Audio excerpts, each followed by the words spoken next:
My name is John Sweeney. I used to work for The Observer, then BBC Panorama and Newsnight. I'm on the Kremlin kill list. I've written books very critical of Vladimir Putin, but they're in English and I'm English. But also it's my job as a journalist, as a writer, to tell the truth to my readers. And the idea that I know, having met him, having understood or tried to understand the master of the Kremlin all these years, the idea that I should hold my tongue out of fear, that feels wrong to me. It's more important than ever, that I should have my say. I believe in democracy. I believe in free speech. I went to Chechnya in February 2000 for The Observer, my old paper. I wrote a piece saying Vladimir Putin is a war criminal. And friends of mine in the Russian opposition say there were lots of people who got it, but Sweeney, you were the first one. And about that, I'm quite proud. 2014, I doorstepped Vladimir Putin about the shooting down of MH17, so I've challenged him to his face, and I reported the Battle of Kyiv, the whole of it. I stayed in Kyiv the whole time when the Russian army got within 12 miles of the city centre, and that was a bit scary. And I've written a book called Killer in the Kremlin. I was freelance, but I thought, this isn't good. I flew to Kyiv on Valentine's Day, February the 14th, a good 10 days before the Russians actually invaded. On day 2 of the big war, I'm taking videos and I'm talking and I'm looking at the river behind, and what I don't understand is that way there's some trees, and behind the trees is a big Ukrainian anti-aircraft gun. This guy, soldier, shouts, "Stop filming, stop filming." I walk 100 yards on and then I carry on filming, and the guy comes out the shrubbery and says, "I told you to stop filming, give me your passport." And he's got a gun, but he hasn't got a proper uniform on. And forgive me, but I'm an arrogant sod. And I look at this character and I say, "You're not a policeman." Honestly, don't argue with an angry Ukrainian with a loaded machine gun. You know, it's not good for the life insurance premium. "Give me your passport." And they take me to a base and somebody says, "Spionka Rossiya," Russian spy. And I'm on my own and no one's seen me go in. And I hear Russian spy. I said, "I'm not a Russian spy, just Google me." And then a grandma comes out the shadows and she gives me a cup of tea and a biscuit. And I've been arrested in Russia and in Zimbabwe and lots of other places. I've never had a cup of tea and a biscuit before. And then the soldier who arrested me, his name's Vladimchenko, he comes out and he goes, "So you've met Putin?" "Yeah, I doorstepped Vladimir Putin about MH17. "And you've met Trump, and Trump walks away from you?" "Yeah." And he looks at me and he smiles and he says, "I think you have an interesting story."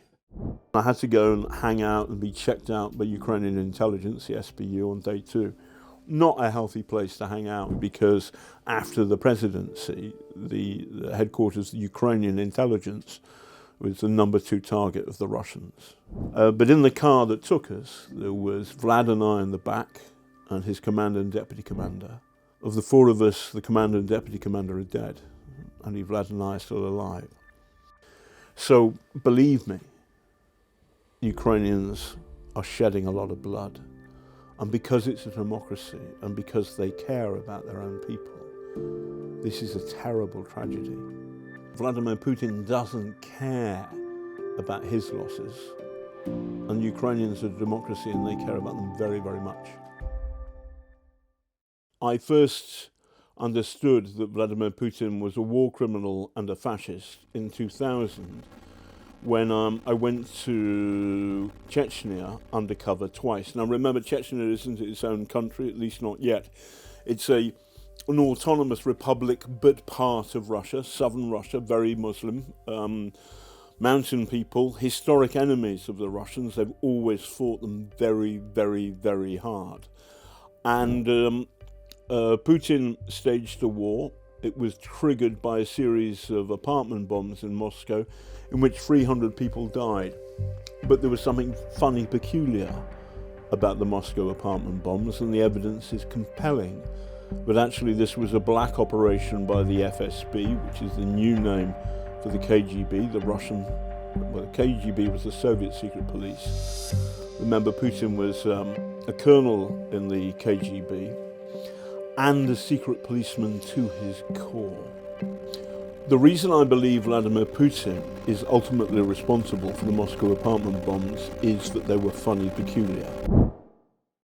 I went to Ryazan, which is a city about 100 miles south of Moscow, where there was a third bomb. A bomb in the basement, a whole place shattered, and then the bulldozers move in immediately, and the KGB, FSB, the new name for the Russian secret police, hand out pictures of the Chechens who did it. So immediately the Chechens are to blame. There's no evidence, it's just that the secret police are telling everybody this was the Chechens that did this.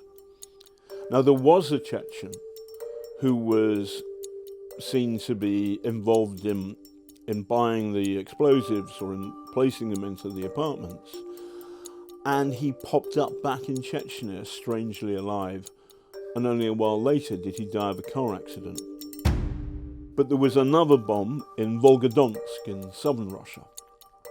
And what was weird about this was the Putinist Speaker of the Russian Parliament, the Duma, announced to the Parliament that there had been a bomb in Volgodonsk.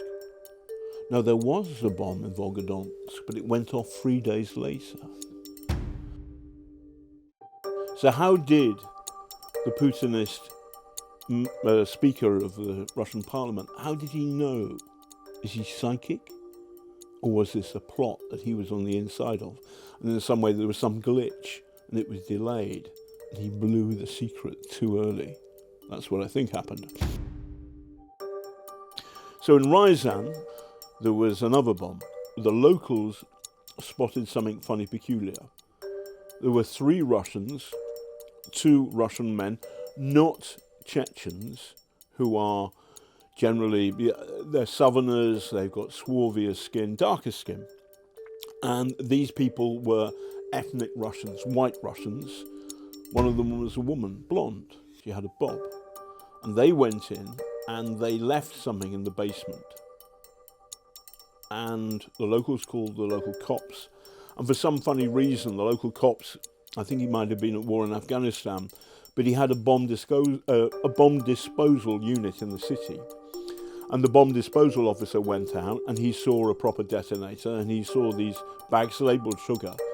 But he had a proper explosive detector with it uses a little bit of radiation, a proper piece of kit. And he discovered this was hexagon, which is a military-grade explosive. So he called everybody must get out.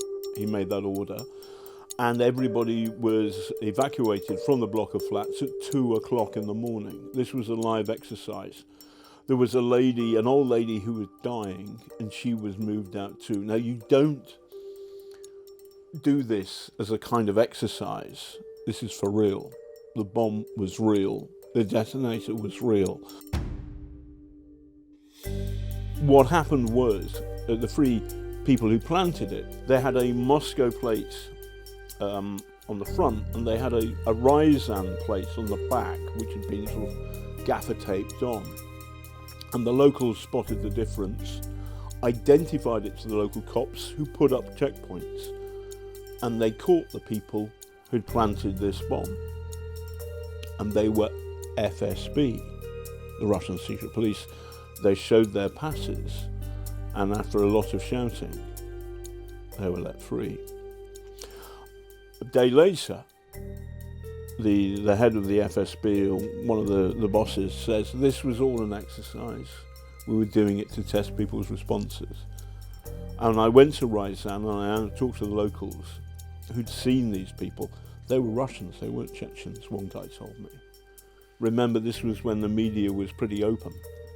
So I was absolutely convinced, and the evidence is utterly compelling, that 300 Russians were killed by the FSB, and the previous boss of the FSB was Vladimir Putin. Why? Because Putin went from a secret policeman in a cheap suit with like 2% popularity. He made this amazingly sharp, vicious, aggressive populist speech. People are looking at the dead, shocked, and he said, listen, we're going to get these people who did this.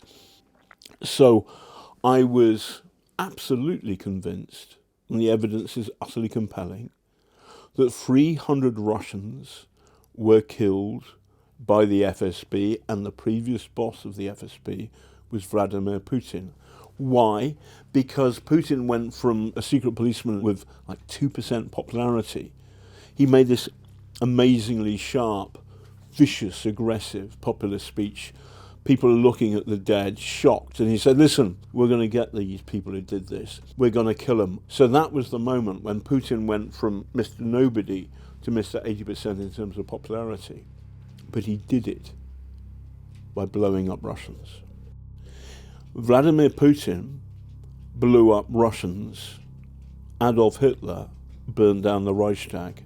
It's the same kind of trick. It's the same kind of trick.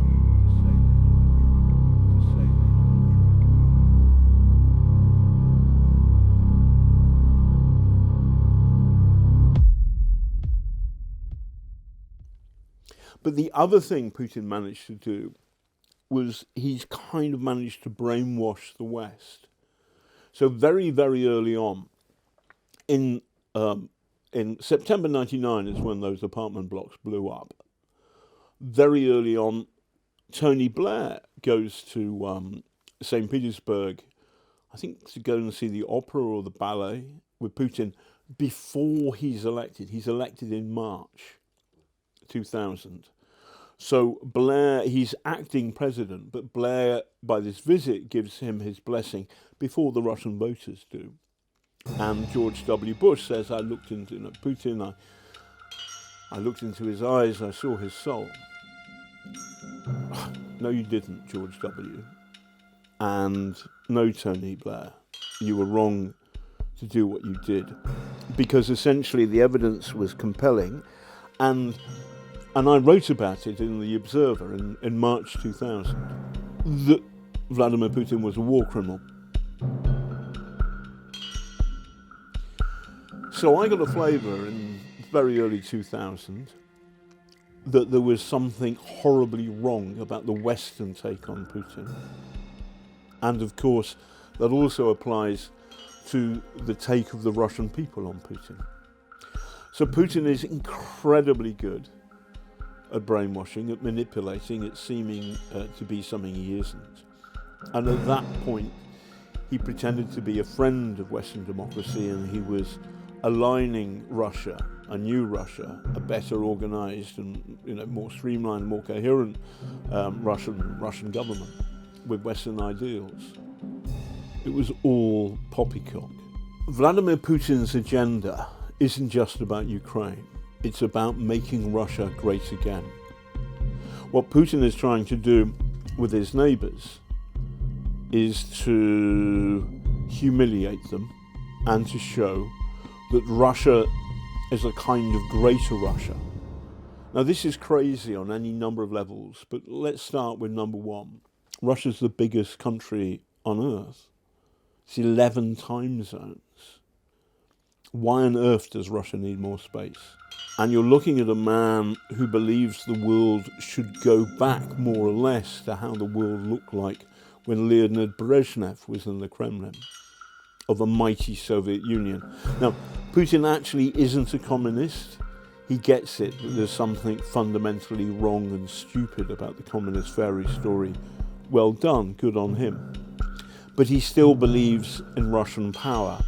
And Russian fascism and Russian imperialism. There are three things that led to the fall of the Soviet Union. The failure of the Soviet command economy to keep up with the Western free market. Chernobyl. This was a stupid nuclear accident because It had happened before, a version of happened before in Leningrad, now St. Petersburg, and the same damn thing happened again. And the third thing was their stupid war in Afghanistan. Remember, Vladimir Putin said that the fall of the Soviet Union was the greatest geopolitical catastrophe of the 20th century. What? What about the First World War? What about the Second World War? What about the Holocaust? So I'm on the side of the Ukrainians because neighbours should not invade other countries and steal their land. I'm on the side of the Ukrainians because frankly their jokes are better, but also because they and us share the same values, while Putin is locked into the mindset of a 1970s Soviet secret policeman. Before the Russians did the big war, February 24th, I interviewed Semyon Gluzman. Gluzman writes a paper setting out the Soviet abuse of psychiatry, and for his courage is sentenced to 10 years in the Gulag. So often he was sent to the cooler, pretty much wearing thin pajamas and temperatures of -50, and his health is poor because of that. But he made it through the Gulag, and he understands the KGB mindset better than anyone else I've ever met. So I asked him, is Putin mad? No, he says. He's like Hitler or Stalin. He's evil, but he's not mad. Vladimir Putin will not use nuclear weapons. Why? I worried about this, and the first great moment of hope was when the deputy head of mission of the Chinese embassy at the United Nations in New York said there should be no nuclear adventurism. Russia, Ukraine. Ukrainians don't have nukes. The Chinese diplomat was talking to the Russians. And then a couple of days later, there's a kind of tyrants are us meeting at Samarkand in ex-Soviet Central Asia. Putin's there, Xi from China, Modi, all the tyrants. And Xi himself says there should be no nuclear adventurism. If Putin uses a nuke, it will kill the world economy, and China needs European economies to be strong so we can buy their stuff. So when the Chinese say to Putin, no nuclear adventurism, they mean it. And if he tries to do it, they will kill them. Secondly, Ukraine is bang right next door to Russia, and the wind blows pretty often from west to east. So for example, if the Russians were to use a tactical nuke in Kherson, in the west of Ukraine, within a day, the radioactive fallout would be hitting southern Russia. You've got Rostov-on-Don, it's the main city of southern European Russia. There's what, 1 million people live there? This is massive. You cannot zap Ukraine with a tactical nuke without causing Russia to suffer serious radiation.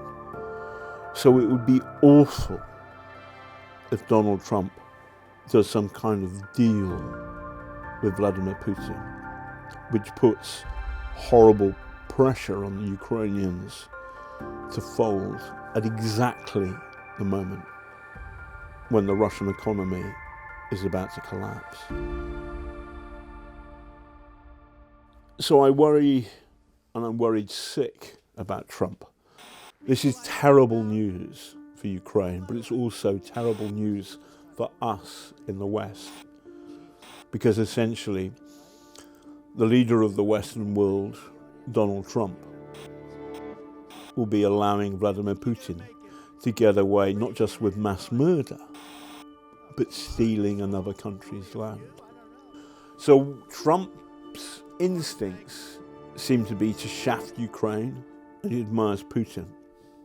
And then there's the possibility, and I think this possibility is strong, that the Kremlin has got sex compromise on Donald Trump.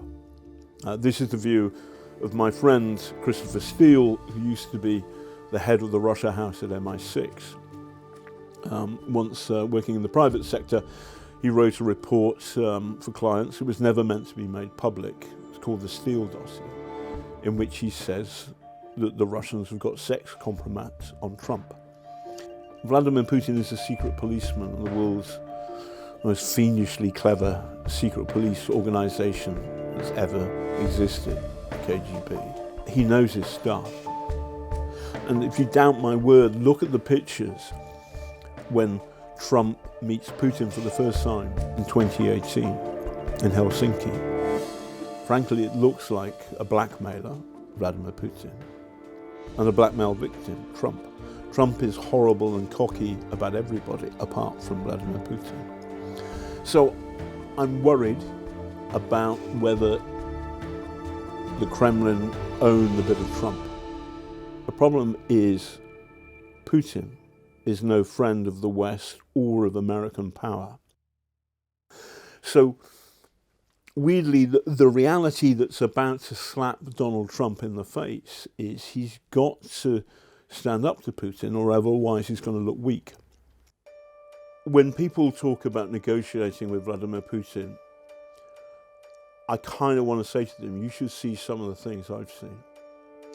Very early on in the Battle of Kyiv, the Russians fired missiles at the huge TV tower. So I got to the TV tower before any other journalist that morning, and we saw the destruction. And I stepped. There was a TV technician who had been killed, and I stepped in the man's blood without realizing. And I looked down. I was walking in blood and snow. Outside the TV tower precinct, there's a row of shops which has been hit, I think, by the second missile, and some civilians, an old man and a mother and her 5-year-old daughter. The Kremlin said, we do not target civilians. Well, that's a lie, because I saw it with my own eyes. When the Russian army leave, we can go to Bucha. I get there pretty early. In the back of one garden, there are 2 corpses. One guy has been shot in the back of the head, and the other guy has been shot in the mouth. These 2 were civilians. This is the Russian way of war. This is the Kremlin's way of war. Extreme brutality. My friend Vlad Demchenko has met one of the psychotherapists who works with Ukrainian soldiers who've been castrated by the Russian army. When the Western world thinks about doing a deal with Vladimir Putin, we're doing a deal with sadists and torturers and rapists. You're dealing with evil. Now, weirdly, Donald Trump won't like kowtowing to somebody like Putin. He doesn't want to be the underboss, he wants to be the boss. If you want to understand Donald Trump, watch The Godfather. If you want to understand Vladimir Putin, watch The Godfather. They're very alike. I've met both of them. They're very alike. The problem that Putin's got is that Trump won't like it. So I have a little bit of optimism that Trump will sense that Putin's trying to be the boss of bosses, and Trump will push back. I'm not full of rosy-eyed optimism about Trump. He's a disgusting human being. He's a horrible man. He lives in a populist world of fabulous solutions which make no sense in the real world. And I think the Americans who voted for him have made a terrible mistake. I'm worried that he'll try and sell out Ukraine, but I think over time he will realize that if he's standing up for American power, and he needs to do that to look good in the eyes of his supporters, then he's got to stand up to Vladimir Putin. The grim question is, how many Ukrainians will die before he works that out?